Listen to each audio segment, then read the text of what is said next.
हाँ तो हमजा, तुम कैसे भागे? मैं हैरान हूँ। इफ्रासियाब को बेचकर।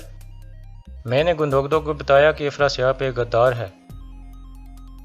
मैंने उसे कहा कि मुझे एक आखिरी मौका दे दो ताकि मैं नोयान का सर ला सकूं। गुंदोगदो ने एक अहमक की तरह मुझ पर यकीन कर लिया।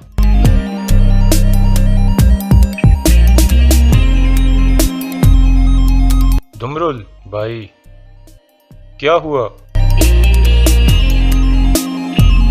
नोयान ने सलजान खातून को अगवा कर लिया है भाई।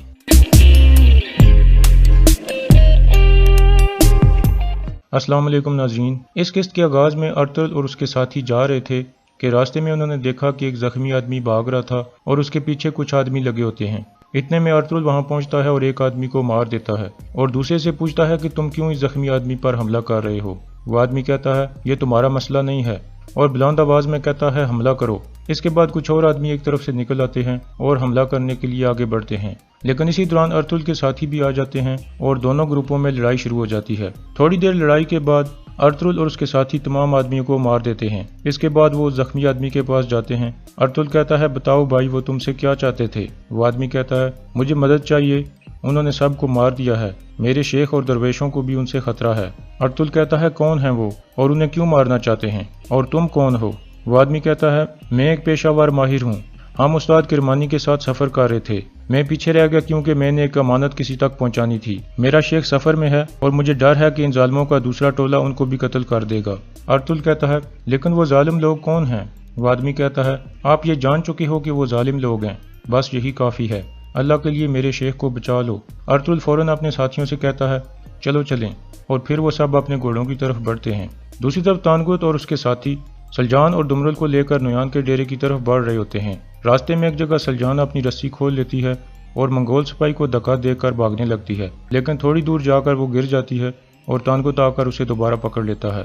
इसके बाद तानगुत और हमजा उसे पकड़कर दोबारा काफिले की तरफ ले जाते हैं। दूसरी तरफ शेख किरमानी एक मेहमान खाने में मौजूद होते हैं। उनका दरवेश कहता है सादुद्दीन कोपिक ने हमारे पीछे किसी को लगा दिया है। शेख किरमानी कहते हैं दुश्मन धोखा देने से कभी बाज नहीं आता, लेकिन हम सच्चाई के रास्ते से कभी नहीं हटेंगे।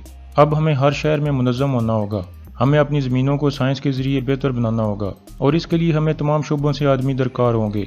फिर हम ताजरों का एक ग्रुप बनाएंगे जो धोखे से बिल्कुल पाक होगा। इस दौरान उस मेहमान खाने के अंदर कुछ मशकूक लोग भी थे जो उनकी बातों को गौर से सुन रहे थे। थोड़ी देर बाद शेख किरमानी अपने दरवेशों को कहते हैं चलो खाना शुरू करो। इसके बाद वो मशकूक लोग उन पर हमला कर देते हैं और शेख किरमानी को काबू कर लेते हैं। एक आदमी एक दवा वाली शीशी निकालता है और कहता है अब से तुम्हारी जुबान और तुम्हारा जिस्म बेकार हो जाएंगे, सिर्फ तुम्हारी आंखें काम करेंगी जो सिर्फ हमारी जीत देख सकेंगी। लेकिन ऐन उस वक्त अर्तुल और उसके साथी वहां पहुंच जाते हैं और दरवाजा तोड़कर अंदर आ जाते हैं। अर्तुल खंजर फेंककर उस शीशी वाले आदमी को मार देता है। इसके बाद वो बाकी लोगों को भी मार देते हैं और शेख किरमानी और उनके एक दरवेश को बचा लेते हैं। शेख किरमानी पूछते हैं आप बहादुर लोग कौन हो? अर्तुल कहता है मैं काई कबीले से हूँ और सुलेमान शाह का बेटा हूँ। फिर शेख किरमानी भी अपना तारुफ कराते हैं। दूसरी तरफ सलजान और दुमरुल को नोयान के डेरे पर पहुंचा दिया जाता है। ताजर इफ्रासियाब सलजान को नोयान के सामने बिठाता है और फिर तानगुत उसकी आंखों की पट्टी उतार देता है।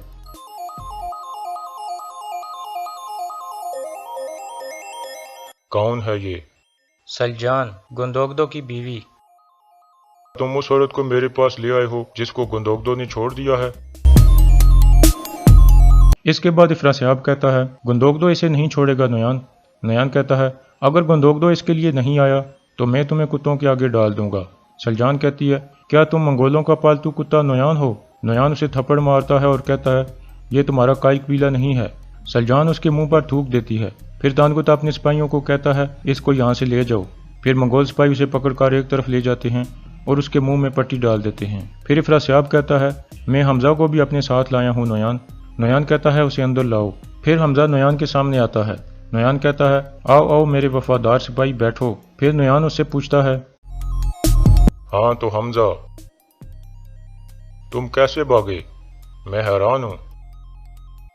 इफ्रासियाब को बेचकर।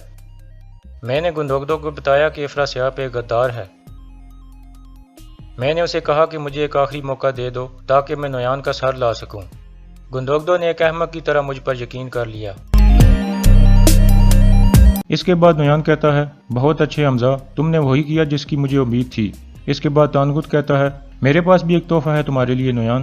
نویان کہتا ہے لاؤ اسے۔ منگول سپاہی دمرل کو پکڑ کر سامنے لاتے ہیں۔ تانگوت اس کی پٹی کھولتا ہے اور کہتا ہے یہ گندوگدو کا خاص سپاہی ہے، گندوگدو نے اس کو افراسیاب کے پیچھے بھیجا تھا۔ نویان کہتا ہے تو گندوگدو نے حمزہ پر اعتبار نہیں کیا، اس لیے اس نے پیچھے اپنا آدمی بھیج دیا۔ دوسری طرف قبیلے میں سنگر تیکن حکیم ارتو کے پاس جاتا ہے اور کہتا ہے ارتل نے جانے سے پہلے مجھے بتایا تھا کہ آپ کو ساری صورتحال کا پتہ ہے اور میں آپ پر اعتماد کر سکتا ہوں۔ کل میں سفید داڑھی والوں کی طرف روانہ ہونا چاہتا ہوں۔ حکیم ارتو کہتا ہے ٹھیک ہے، میں نے ان کو اطلاع دے دی تھی، وہ اوغز خان کی مہر کے ساتھ آپ کا انتظار کر رہے ہوں گے۔ دوسری طرف نویان دمرل کو تشدد کا نشانہ بناتا ہے اور کہتا ہے تم خوش قسمت ہو، ورنہ میں ابھی تک تمہارا سر اتار دیتا۔ ابھی تم واپس گندوگدو کے پاس جاؤ اور اس تک میرا ایک پیغام پہنچاؤ۔ قبیلے میں حلیمہ سلطان ایک بار پھر سلجان کے خیمے میں جاتی ہے، لیکن سلجان اسے کہیں نظر نہیں آتی۔ دوسری طرف مہمان خانے میں ارتل شیخ کرمانی سے پوچھتا ہے کون تھے وہ لوگ جنہوں نے آپ کے لیے جال بچھایا تھا؟ شیخ کرمانی کہتے ہیں جب انسان حق کے راستے پر چل رہا ہو تو بہت سے شیطان اس کے پیچھے لگ جاتے ہیں۔ ارتل کہتا ہے وہ آپ کو مارنا کیوں چاہتے تھے؟ شیخ کرمانی کہتے ہیں مجھے مار کر وہ ترکش اسلامک یونین کو تباہ کرنا چاہتے تھے جو ہم نے اناتولیا میں قائم کی ہے۔ ہماری اس یونین کا مقصد اچھے تاجروں کو اوپر لانا ہے تاکہ وہ ان زمینوں پر حلال آمدنی لا سکیں۔ میں نے اپنی ذمہ داری پوری کر دی ہے، اس لیے اب میں واپس بغداد جا رہا تھا جہاں میں پیدا ہوا تھا، اور میں نے اس یونین کی سربراہی اب اپنے داماد ایوران کو سونپ دی ہے۔ ہماری زندگیاں ہم پر آپ کا قرض ہے، اب سے میرا داماد اور ترکش اسلامک یونین آپ کے ساتھ ہوں گے۔ پھر ارتل کہتا ہے آپ بھی یہ جان لیں کہ اب سے میں بھی اس یونین کے ساتھ ہوں۔ قبیلے میں حائمہ خاتون اور کرکو سردار کی فیملی اکٹھے کھانا کھا رہے ہوتے ہیں۔ کرکو سردار کہتا ہے اب ہمیں قبیلے میں شادیاں شروع کرنی چاہیے، جس پر سب خوش ہو جاتے ہیں، لیکن حلیمہ اپنا برتن اٹھا کر ایک طرف چلی جاتی ہے۔ سنگر تیکن بھی اٹھ کر اس کے پاس آتا ہے اور پوچھتا ہے کیا ہوا حلیمہ، تم پریشان لگ رہی ہو؟ حلیمہ کہتی ہے پورا دن گزر گیا لیکن مجھے سلجان کہیں نظر نہیں آئی، اس لیے میں پریشان ہوں۔ سنگر تیکن کہتا ہے ہاں جب سے میں زخمی ہو کر آیا ہوں وہ لگاتار مجھے دیکھنے کے لیے آتی تھی لیکن اب بالکل غائب ہو گئی ہے۔ اتنے میں ایکس بھائی اندر آتا ہے اور حائمہ خاتون کو بتاتا ہے کہ دمرل آیا ہے اور گندوگدو بائی سے ملنا چاہتا ہے۔ حائمہ خاتون کہتی ہیں اسے اندر بھیجو۔ دمرل زخمی حالت میں اندر داخل ہوتا ہے۔ دمرل بھائی کیا ہوا؟ نویان نے سلجان خاتون کو اغوا کر لیا ہے بھائی۔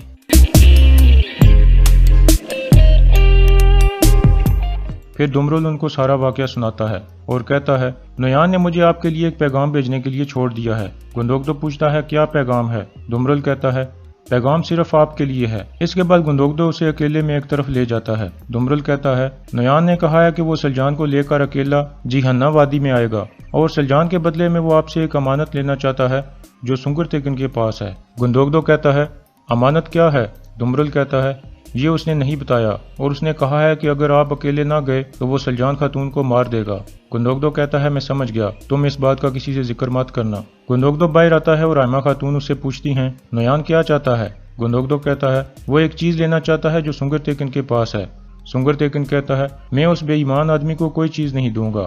گندوگدو غصے سے اس کا گریبان پکڑ لیتا ہے اور کہتا ہے تمہاری واپسی ہمارے لیے نئی مصیبتیں لے آئی ہے۔ یہ کہہ کر وہ باہر نکل جاتا ہے۔ دوسری طرف نویان رات کو اٹھ کر سلجان کے پاس جاتا ہے۔ سلجان کہتی ہے میرے پاس مت آنا ورنہ میں تمہیں مار دوں گی۔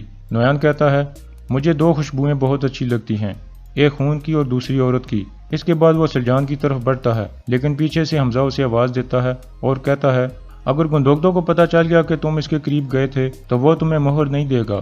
یہ سن کر نویان پیچھے ہٹ جاتا ہے اور کہتا ہے تم بچ گئی، ابھی تمہارے پاس وقت ہے۔ پھر وہ الو بلگے کو آواز دیتا ہے۔ الو بلگے ڈھول بجانا شروع کر دیتا ہے اور نویان رقص کرنے لگتا ہے، اور یہاں اس قسط کا اختتام ہو جاتا ہے۔